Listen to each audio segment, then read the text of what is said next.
Jadon Sancho takes a massive step closer to becoming a new Juventus player. McTominay to Napoli looks set to be on. And my reaction to Manchester United's loss to Brighton.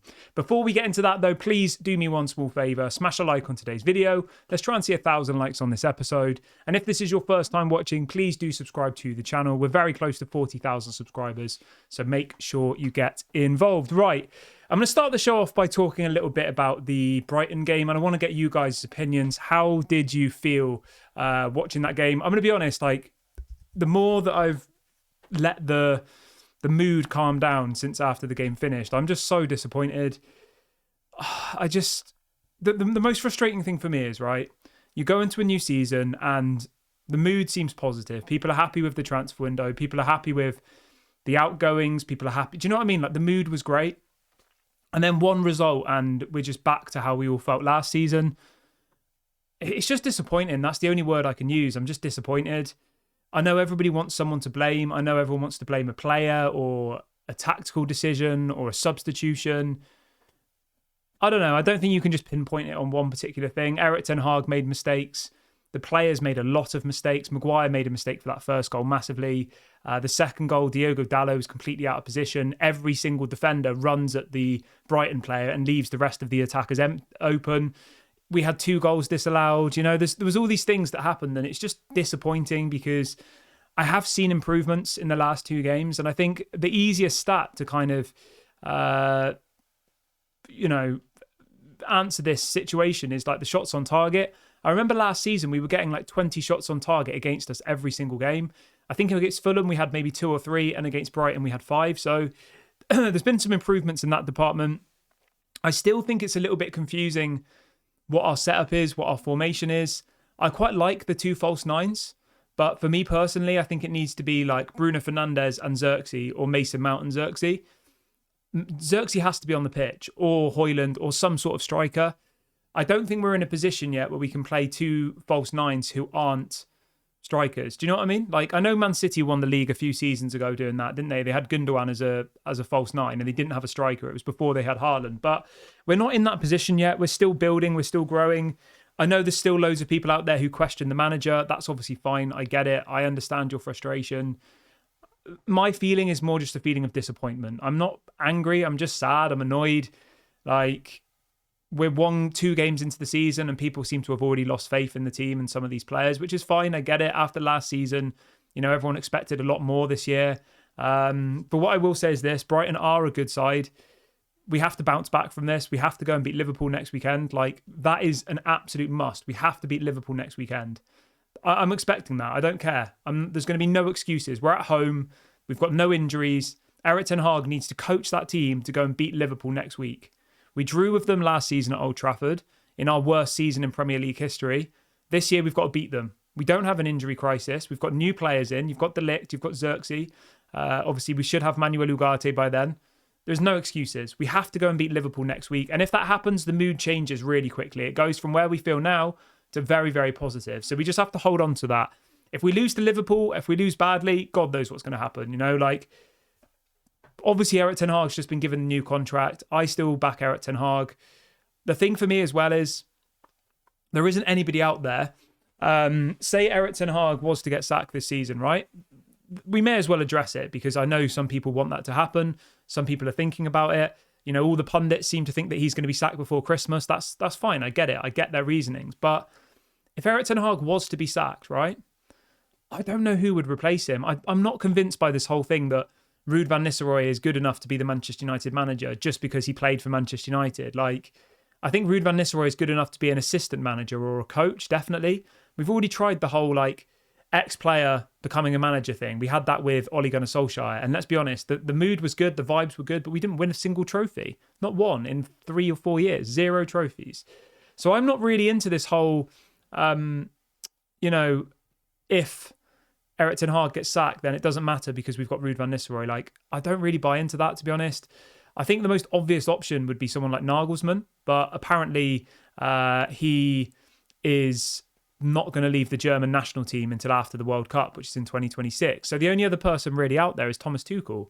I mean, you look at Thomas Tuchel doesn't like De Ligt. You've just signed De Ligt. Like, it just doesn't really make much sense to me. So I think we are stuck with Erik ten Hag. Hopefully he pulls through. Hopefully we go and beat Liverpool. I still back him. I still think he can turn it round. It's only one game. It's a very long season. My goal is still to win the Europa League. We need to win a trophy this season for me, and that trophy has to be the Europa League. Obviously, the Premier League would be amazing, but that would be a massive shock if Man United won the Premier League this season. So for me, the goal is still win the Europa League, try and get into the top 4, good run in the League Cup, good run in the FA Cup, and to play better football, not concede as many chances, and as well, in the last minutes of games, I don't want to lose victories. You know, today they scored in the 95th minute. There was literally about 30 seconds of play left and we conceded a goal. Like, I know that happens in football. I know football is a harsh sport. I know, you can be unlucky at times and all the rest of it, but that can't happen again. Is that down to Erik ten Hag's coaching? I'm not sure. I think it's a mentality thing. But at the same time, maybe Erik ten Hag should have chucked on another defender. I don't know. So it's a difficult one. And as I said, all I feel at the moment is disappointed. I feel frustrated. I feel upset. But next week, that could all change. If we go and beat Liverpool, the mood will be back up here again. So let's try and stay positive. Let's get behind the players, get behind the team. Let me know your thoughts on the game in the comment section below. Moving on to some more transfer-related news. So let's talk about Jadon Sancho quickly. This is coming up from Fabrizio Romano. He has confirmed that Jadon Sancho wasn't in the matchday squad today due to his potential move to Juventus. He says negotiations are now ongoing and will continue over the next couple of days. So I think Jadon Sancho's gone, to be honest. I think he's as good as gone. I mean, I saw some people saying earlier on today, like, how does Jadon Sancho not get in this attacking line? When Marcus Rashford's getting picked, what is Jadon Sancho doing in training that makes him not even selected to be on the bench? Like, something terrible must be going on in those training sessions, because being honest, Jadon Sancho at the moment would probably offer more than what Marcus Rashford does, in my opinion. Marcus Rashford at the moment is offering us nothing. And that's not me being horrible to Rashford. I like him. He is a quality player on his day. But for me personally, Rashford's day isn't enough. And I think the rest of the time, he doesn't really offer that much. He's a flair player. He's a moment of magic player. And when your moment of magic players don't have moments of magic and they don't really offer anything else, then you're kind of playing with 10 men, aren't you? Whereas Jadon Sancho, I mean, he's gone. So it's a pointless conversation, really. But the point I'm making is, like, what the hell is Jadon Sancho doing, which means that he can't even get in the team ahead of Marcus Rashford, And I think the thing that I'm really going to judge Erik ten Hag on now is that game against Liverpool next week. De Ligt has to start. Garnacho has to start. Maguire, in my opinion, deserved his chance today because he did so well against Fulham, but that's gone now. Maguire's shown us what we all knew, that he's a liability. He's not quick enough. He makes loads of mistakes. He's not very He's not very good on the ball when people are pressing him. So for that alone, De Ligt has to start against Liverpool. Garnacho has to start against Liverpool. I think Ahmad was really good today. He has to start again. And I would personally do like Bruno and Xerxes and still play that 2 false nines kind of formation, because I think that actually works quite well, that we did in the first half. But I think it has to be either Bruno and Xerxes or Mount and Xerxes. And I'll be honest, I think Mount did really, really well. Apparently Mount came off because he was injured, not because of a tactical reason. So that's interesting. But Jadon Sancho to the Juventus looks like it will happen. Hopefully it does. And I've said this many, many times before, and I'm going to stick with this now. I think we need another attacking player. I think Joshua Xerxes, obviously brilliant. He did well today. He did well in the first game, getting the goal against Fulham. But I think we desperately need to strengthen our attack. We had so many opportunities to score today. I think we could have easily won that game if we had like a proper striker on the pitch. And I don't know who that striker could be. I mean, the obvious option's Ivan Toney, but there are other players out there, people like Jonathan David. People say Federico Chiesa, that's another option. Obviously, he can operate across the whole of the front three. But for me personally, I think obviously we need Manuel Ugarte, but I actually think we need another attacking player as well. We need to give us some more options, because you look at the players we have on the bench, right? If Jadon Sancho goes, our best bench player is going to be Anthony. That's going to be our reality. Anthony will be our best option on the bench to change a game, which is awful. Because let's remember, right, Garnacho will probably be in the squad in the next game, so he won't be on the bench. It will be Anthony and Rashford. Rashford, I think, as an impact sub is good. Anthony as an impact sub, I don't think is good. We need somebody else in that team who can offer us goals, get assists. And I think whether that's someone like Ivan Toney, whether it's someone like Federico Chiesa, someone like Jonathan David, I don't actually know the answer to who it should be, but I think we need somebody. because, you know, if one of those attacking players gets injured, they're not working that well as it is at the moment, and those are our best attacking players. What happens if they get injured, you know, and then you've got Anthony as your kind of best attacking option? Like, it's just not good enough, is it? But that's my take on that. Obviously, let me know your thoughts in the comments section below on Sancho, and do you think we need another attacking player? In relation to Scott McTominay, the stories coming out in the last couple of hours, obviously we know that Napoli submitted a bid of 25 million euros, which is good. But Manchester United is still asking for 30 million euros.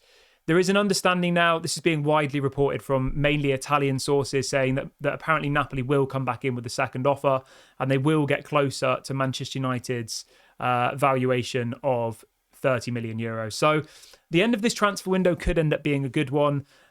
Juventus for Jadon Sancho, a loan with a £40 million obligation to buy, and then McTominay for 30 million. I mean, those two deals alone would be worth 80 million euros. Go and get Manuel Ugarte, 50 million euros max. Go and spend the other 30 million euros on another attacking player. That's what I would do personally, whether that's Jonathan David, whether that's Ivan Toney, whoever that might be. I think we need another attacking player, another CDM. Obviously, once all our centre-backs are back, Lenny Yoro, etc., I think we'll be all right there. And that's what I would do personally. But I'd be interested to see what you think. And I think that Manchester United need to act now in the market. I'm not saying like go and spend ridiculous amounts of money, but I think they need to look at what we have and identify that Manuel Ugarte we really, really need.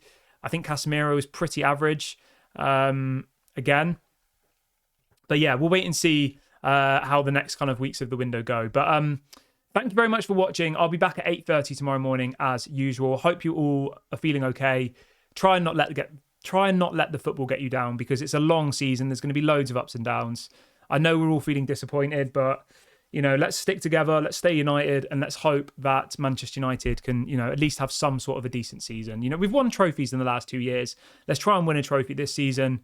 It's a rebuild. It's going to take 2 or 3 years. It's not going to be an overnight thing. So let's stay together. Let's not fight with each other. It doesn't solve anything. Let's try and, you know, stamp out the toxicity. You can have your opinions and all the rest of it. But yeah, let's try and do it in a respectful way. I'll be back at 8:30 tomorrow. Don't forget to leave a like, drop a comment, subscribe. This has been Daily with Devil. Have a lovely evening, everyone. I'll speak to you all later. Bye for now.